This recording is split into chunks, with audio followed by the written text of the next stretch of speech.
The trolley problem is a classic thought experiment in ethics. Imagine a runaway trolley is barreling toward 5 people who are tied to the tracks, and you're standing next to a lever. If you pull it, the trolley switches to another track where a single person is tied up. So the question, do you pull the lever and kill 1 to save 5? In Obsession, director Curry Barker reimagines the trolley problem with a horror flair and grounds it in a wholly personal and impossible choice. Can you sacrifice yourself to save another? Obsession centers on Bear, a sheepish, lovelorn loser who can't tell Nikki, the object of his affection, how he feels about her. One night, he returns home from work to find his cat dead from an overdose of oxycodone. Combined with his grandmother's recent death, Bear becomes overwhelmed with grief and sadness. But then Nikki calls and invites him to trivia night. He's madly in love with her, so he goes. Before he meets up with her, he stops at a new age store to replace a crystal necklace Nikki lost. While there, he notices the Wish One Willow, which claims to grant its user one wish. Bear buys one. After hanging out with his friends at a bar, he drives Nikki home. After an awkward exchange, Nikki asks Bear if he has feelings for her. But because he's a coward and scared of rejection, he says no. Frustrated, he opens the Wish One Willow and wishes for Nikki to love him more than anyone in the world. Surprisingly, the wish comes true, but in the worst possible way. The wish doesn't reveal to Nikki all the ways Bear makes a great suitor. It doesn't even change her mind and force Nikki to love Bear. Instead, the wish summons an otherworldly entity programmed to love Bear to inhabit Nikki's body and sends Nikki's soul seemingly to hell.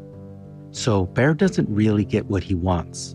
He gets Nikki's body, but not the actual Nikki. What he gets is the product of a poorly worded wish, the nightmare version of a clingy partner. Consider Bear's wish, for Nikki to love him more than anyone in the world. To fulfill this wish, the entity that loves Bear must also love him more than itself. To do this, it abandons societal norms, such as appropriate public and private expressions of love and personal boundaries, because such norms would limit its ability to demonstrate its love. So, the entity lacks the socio-emotional guardrails that would steer it away from self-harm or outright psychotic behavior. So, it's no surprise the entity stands in place for an entire day to wait for Bear to arrive home, because its sole purpose is to wait on Bear hand and foot. The entity takes the expression all too literally, as it relieves and vomits all over itself waiting for Bear, refusing to even care for itself, because that would betray its singular devotion to Bear. To the entity, the self does not matter. The entity goes on and does more crazy things it mistakes as expressions of love, including making Bear a sandwich made from his cat, threatening self-harm for affection, and killing their mutual friend Sarah, who has a crush on Bear. When Bear finally decides he can't suffer the entity's obsessive love any longer, he calls the Wish One Willow hotline to alter his wish. In his mind, the wish alteration or cancellation process should be as easy as filing a request, but he ignores the otherworldly and sinister nature of his wish. He ignores what he's done to Nikki, his many violations. In other words, he doesn't recognize his culpability. But the operator doesn't offer Bear the solution he wants. Instead, he tells Bear that the only way to cancel his wish is to sacrifice himself. Thus, Bear finds himself in a personal trolley experiment with the real Nikki tied to one track and himself tied to the other with the lever in his hand. The problem couldn't be simpler.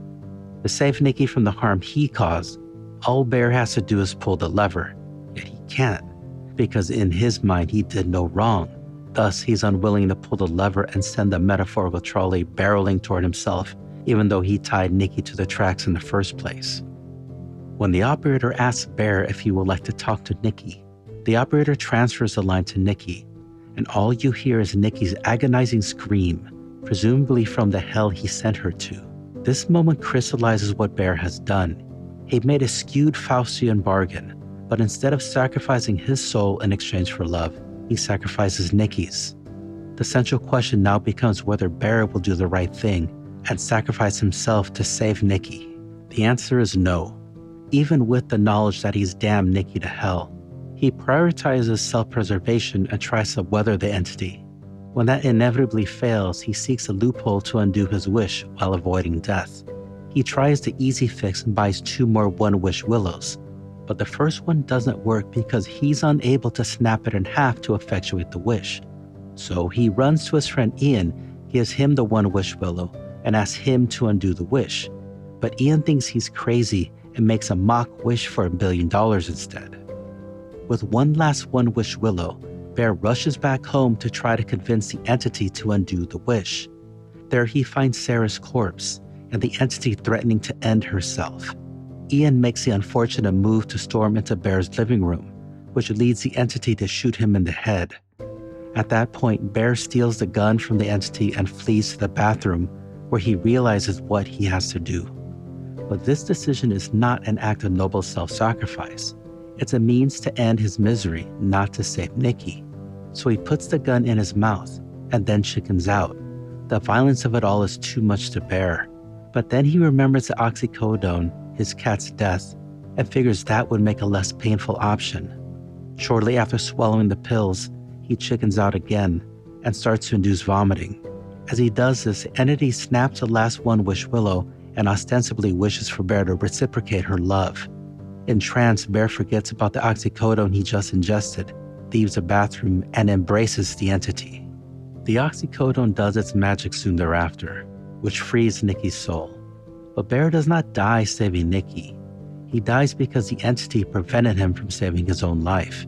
He dies as the entity's puppet, not a hero. There's no redemption in his death, especially when you consider the likelihood that Nikki will go to prison for the entity's murders.